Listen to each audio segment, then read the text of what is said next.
पूर्व क्लास रे आमे गंगवंश और सोमवंश डिस्कसन करथिले। वर्तमान आमे सूर्यवंश पढ़िबा। सूर्यवंशर प्रतिष्ठाता होचंदी कपिलेन्द्र देव।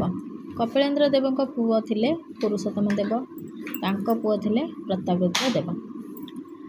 सूर्यवंश एही वंशर राजा माने गजपति उपाधि रे भूषित। कपिलेन्द्र देव विशाल गजहस्ती सेनार अधिपति थिबारु से निजकु गजपति उपाधि धारण करथिले। गंगवंशर पतन परे ओडिशार एक नूतन राजवंशर अद्भुदय हैला, जहा सूर्यवंश नाम रे प्रसिद्ध। कपिलेन्द्र देव सूर्यवंशर प्रतिष्ठाता। से गंगवंशर शेष राजा चतुर्थ भानुदेवंकर सेनापति थिले। चतुर्थ भानुदेव अपुत्रिक थिबारु तांको मृत्यु पर से निज शक्ति बल से 1435 ख्रीष्टाब्द सिंहासन आरोहण करथिले। किए गले? कपिलेन्द्र देव। कपिलेन्द्र देव सही वर्ष कपिलाद प्रचलन करथिले। कपिलाद गोटे तांकर थिला व्यवस्था जोटा कि से सही वर्ष सिंहासन आरोहण कला वर्ष ही प्रचलन करथिले। कपिलेन्द्र देव गौड़ बंगर सुल्तान मानकु परास्त करी गौड़ेश्वर उपाधि धारण करथिले। दक्षिणात्य शक्तिशाली विजयनगर राजा को पराजित करी कर्णाटक अंचल वर्तमान जोटा कर्णाटक राज्य अधिकार करी नवकोटी कर्णाटक उपाधि भूषित होइथिला। बाहुमनीर सुल्तान को परास्त करी सेही राज्यर राजधानी कलबर्ग वर्तमान कर्णाटक राज्य थिबा गुलबर्गा सहर अधिकार करथिले। एहा पर से निजको कलबर्गेश्वर उपाधि रे भूषित करथिले। से मध्य निजको गजपति, गौड़ेश्वर, नवकोटी कर्णाटक, कलबर्गेश्वर उपाधि भूषित करथिले। कपिलेन्द्र देवଙ୍କ विशाल साम्राज्य उत्तर रे गंगा ठारू दक्षिण रे कृष्ण नदी पर्यंत विस्तृत। से प्रजा मानक ऊपर लवण और कौड़ी कर उठाई देथिले। से भुवनेश्वर निकटवर्ती कपिलेश्वर मंदिर, शिव मंदिर तांको समय निर्मित। से कपिलेश्वरपुर एवं दामोदरपुर नामक दुईटी शासन प्रतिष्ठा करथिले। से संस्कृत भाषा और साहित्य रे तांकर अगाध पांडित्य थिला। से परशुराम विजय नामक एक संस्कृत नाटक रचना करथिले। तांको समय रे नरसिंह बाजपेयी संस्कृत रे संक्षेप शारीरिक वर्तिका रचना करथिले एवं राजत्व काल रे शूद्रमुनि सारला दास ओडिया भाषा रे महाभारत एवं चंडीपुराण रचना करथिले। कपिलेन्द्र देवଙ୍କ समय रे हमर ए सब रचना कराइथिला।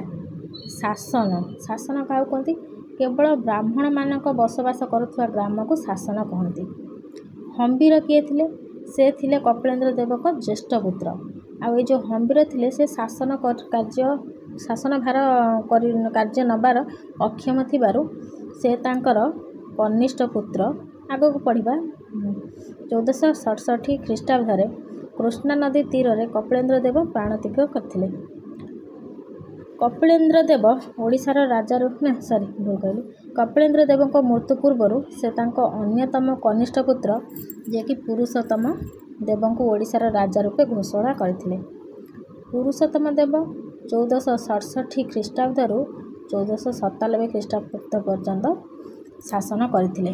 दीर्घ 30 वर्ष पर्यंत से शासन करथिले। 1467 ख्रीष्टाब्द पुरुषोत्तम देव सिंहासन आरोहण करथिले। शेषालुआ नरसिंह देव को पराजित करी उदयगिरी राज्य अधिकार करथिले। से 16टी ब्राह्मण शासन स्थापन करथिले।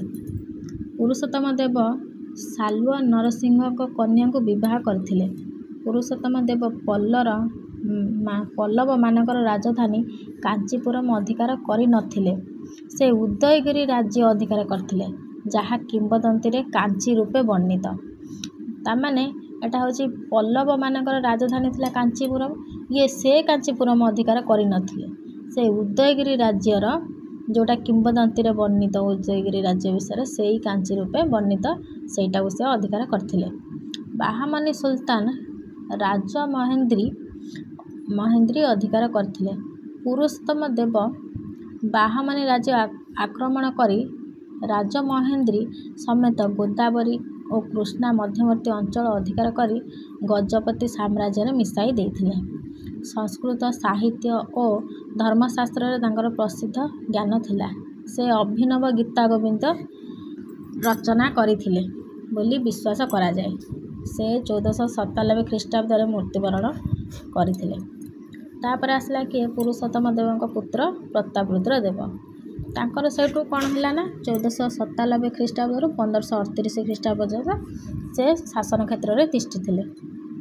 ପ୍ରତାପରୁଦ୍ର ଦେବ ଥିଲେ ସୂର୍ଯ୍ୟବଂଶର ଶେଷ ସମ୍ରାଟ। ସେ 1497 ଖ୍ରୀଷ୍ଟାବ୍ଦରେ ସିଂହାସନ ଆରୋହଣ କରିଥିଲେ। ସେ ତାଙ୍କ କନ୍ୟା ଜଗମୋହିନୀକୁ କୃଷ୍ଣଦେବ ରାୟଙ୍କ ସହିତ ବିବାହ କରାଉଥିଲେ।